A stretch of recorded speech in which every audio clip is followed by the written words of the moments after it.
अस्सलाम वालेकुम dear students, this is वैस अशरफ और आज का बेटा हमारा लेक्चर है पार्ट 2 फिजिक्स से जिसका नाम है कूलॉम्स लॉ। कूलॉम्स लॉ क्या है? इनका नाम चार्ल्स ऑगस्टिन डी कूलॉम था। इन्होंने बेटा एक लॉ पेश किया जो कि चार्ज को जब हम एट रेस्ट पर स्टडी करते हैं तो तब बेटा हम इस लॉ को फॉलो करते हैं। ये लॉ क्या कहता है? मैं अभी आपके सामने इसकी जो स्टेटमेंट है उसका मैंने कुछ हिस्सा जो है वो लिखा है। हम इसको स्टेप बाय स्टेप लेके चलेंगे। इससे प्रीवियस लेक्चर के अंदर बेटा आप लोगों ने देखा था कि चार्ज की कितने टाइप्स थी? 2 टाइप्स थे, पॉजिटिव और नेगेटिव। अब मैंने यहां पर कंसीडर कर लिया है कि मेरे पास यहां पर 2 चार्जेस हैं और ये कौन से चार्जेस हैं? पॉइंट चार्जेस हैं। ठीक है, क्योंकि बेटा इसकी स्टेटमेंट के अंदर हमारे पास किस चीज का जिक्र आ रहा है? पॉइंट चार्ज का जिक्र आ रहा है। What is point charge? Point charge का बेटा हमें पहले पता होना जो है वो जरूरी है। देखिए, पॉइंट चार्ज क्या होता है? एक ऐसा चार्ज जिसको हम बेटा डायमेंशन लेस कहते हैं, जस्ट लाइक अ पॉइंट।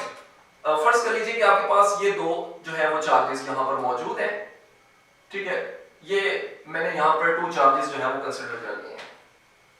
अभी आप देख सकते हैं कि इनके दरमियान में जो फासला है वो बहुत कम है।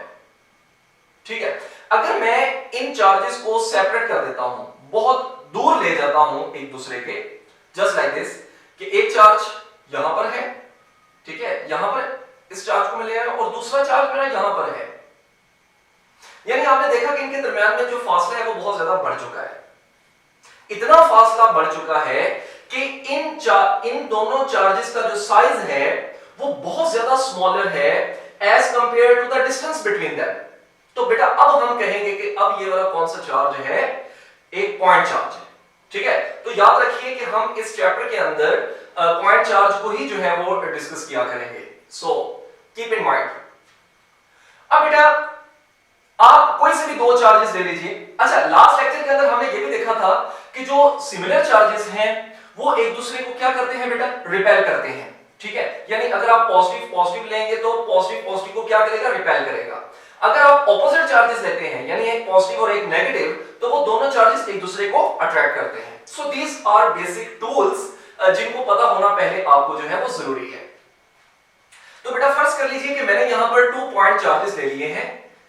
ये दोनों पॉइंट चार्जेस हैं। ठीक है, एक मेरे पास पॉइंट चार्ज ये है और एक मेरे पास पॉइंट चार्ज ये है।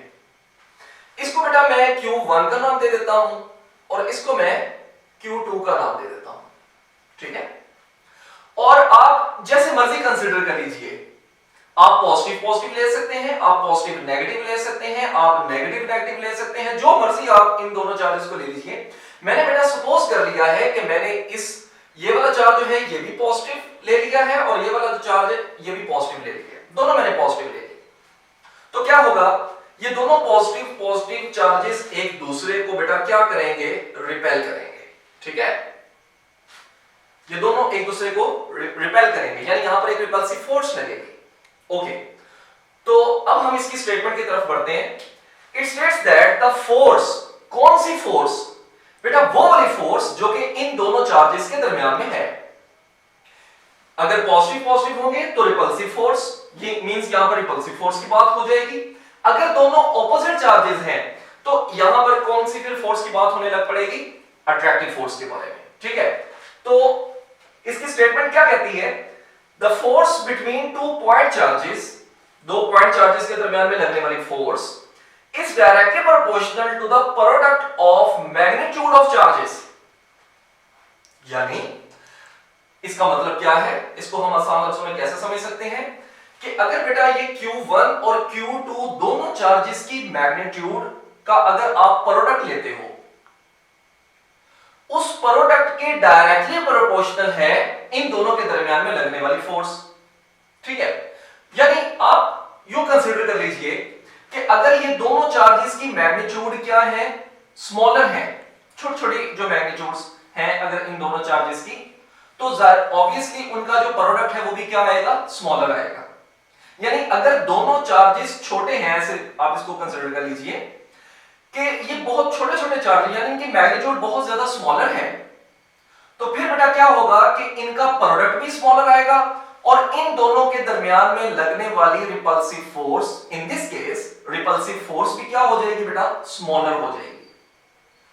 अगर आप इन दोनों चार्जेस को, यानी यहां पर आप तगड़े चार्जेस लेते हैं जो मैग्नीट्यूड में क्या है, लार्जर मैग्नीट्यूड्स रखते हैं, हैवी चार्जेस आप जो है वो कंसीडर करते हैं जिनकी मैग्नीट्यूड ज्यादा है, तो बेटा क्या होगा, उनके दरमियान में लगने वाली जो फोर्स होगी वो फोर्स भी क्या होगी, लार्जर होगी।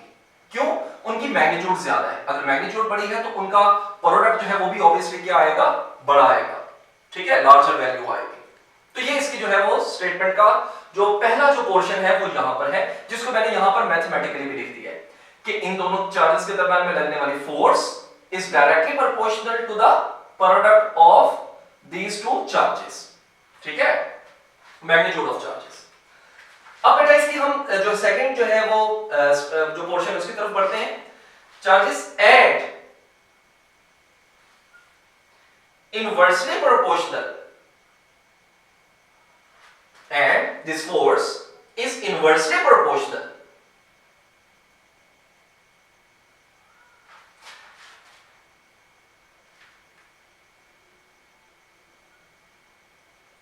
Inversely proportional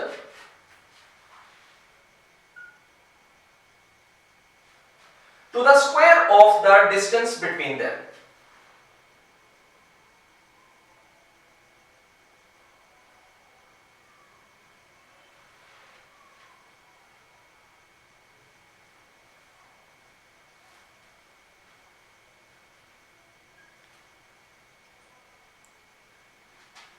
ठीक है बेटा, यानी आपने बेटा यहां पर देखा कि इसके जो सेकंड जो इसका स्टेटमेंट का जो सेकंड पोर्शन है उसमें क्या है कि यही जो फोर्स होगी इन दोनों चार्जेस के दरमियान में वो क्या होगी बेटा, वो इनवर्सली प्रोपोर्शनल होगी किस चीज के, square of the distance between them.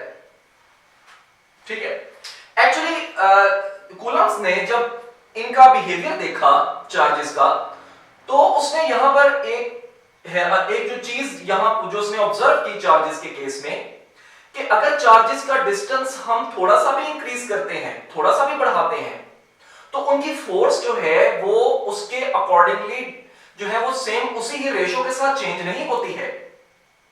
बल्कि उसने ऑब्जर्व किया कि अगर आप चार्जेस का डिस्टेंस बढ़ाते हैं, ठीक है, तो उसके स्क्वायर टाइम्स उसकी फोर्स के अंदर क्या आती है, जो है उसका क्या आता है, चेंज आता है। ठीक है, उसकी फोर्स के अंदर क्या आती है, वेरिएशन आती है। यानी इसका जो सेकंड पोर्शन बनेगा स्टेटमेंट का वो क्या होगा, force is inversely proportional to the square of the distance between them. इन दोनों चार्जेस के दरमियान में बेटा जो डिस्टेंस है वो मैंने किससे शो कर लिया है, r से शो कर लिया है। ठीक है, अगर मैं इन दोनों को कंबाइन करता हूं तो मेरे पास क्या आ जाएगा, मेरे पास यहां पर बेटा मैं इसको ऐसे लिख सकता हूं कि फोर्स इज, ठीक है, मैंने इन दोनों को कंबाइन कर लिया तो मेरे पास ये इस तरह जो है वो कुछ फॉर्मूला आ जाएगा। अब यहां पर प्रोपोर्शनैलिटी साइन बेटा हटाएंगे तो आपके पास क्या आएगा, कोई ना कोई कांस्टेंट इंट्रोड्यूस करना पड़ता है एज यू नो। तो यहां पर हम जो कांस्टेंट इंट्रोड्यूस करते हैं वो बेटा क्या है, k। तो आपका ये फार्मूला जो है वो फाइनली इन दिस शेप जो है वो आ जाएगा। Here k is the constant जिसकी वैल्यू होती है आपके पास 1/4 पाई एप्सिलॉन नॉट। ठीक है, और इसकी मैथमेटिकली वैल्यू जो कि प्रूव्ड है वो बेटा होती है 9 multiplied by 10 raise to the power 9 newton metre square पर कूलम स्क्वायर। ठीक है, अब यहां पर ये एप्सिलॉन नॉट से क्या मुराद है, epsilon not is the permittivity of free space. ठीक है, इसको मैं थोड़ा सा इलैबोरेट करूंगा। मान लीजिए कि आपके पास इन दोनों चार्जेस के दरमियान में यहां पर कोई भी मीडियम मौजूद नहीं है, यहां पर फ्री स्पेस है। ठीक है, तो बेटा फ्री स्पेस के अंदर इन चार्जेस को, ये चार्जेस एक दूसरे के दरमियान में जो फोर्स लगाएंगे, ठीक है, रिपल्सिव फोर्स जो लगाएंगे बेटा, इनके दरमियान में जो फ्री स्पेस है वो इनको जितनी परमिशन दे रही है, जितनी इजाजत दे रही है, किसके लिए? रिपल्सिव फोर्स लगाने के लिए। वो बेटा क्या कहलाती है? That is actually the epsilon not, जिसको हम परमिटिविटी ऑफ फ्री स्पेस का नाम देते हैं। ठीक है, इसको हम आगे भी एक्सप्लेन करेंगे इंशाल्लाह। अब बेटा ये जो k है ये किस चीज के ऊपर डिपेंड करता है? Dependence of k depends upon the nature of medium, यानी इन दोनों चार्जेस के दरमियान में मीडियम कौन सा है। अच्छा, दूसरे नंबर पर the system of units in which F, Q and R are measured, यानी जिस सिस्टम ऑफ यूनिट्स के अंदर, यानी हम कौन से यूनिट्स इस्तेमाल कर रहे हैं, किस चीज के?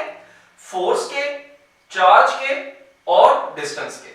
ठीक है, तो उसके ऊपर भी आपका जो k है वो बेटा डिपेंड करता है। ठीक है, तो आई होप सो कि आपको जो कूलम्स लॉ का जो हमारा फर्स्ट पोर्शन है इसको समझ में आ गया होगा। अगर आपको वीडियो पसंद आई है तो लाइक कीजिए, शेयर कीजिए, और अगर अभी तक आपने चैनल सब्सक्राइब नहीं किया तो अभी सब्सक्राइब कीजिए। Thank you.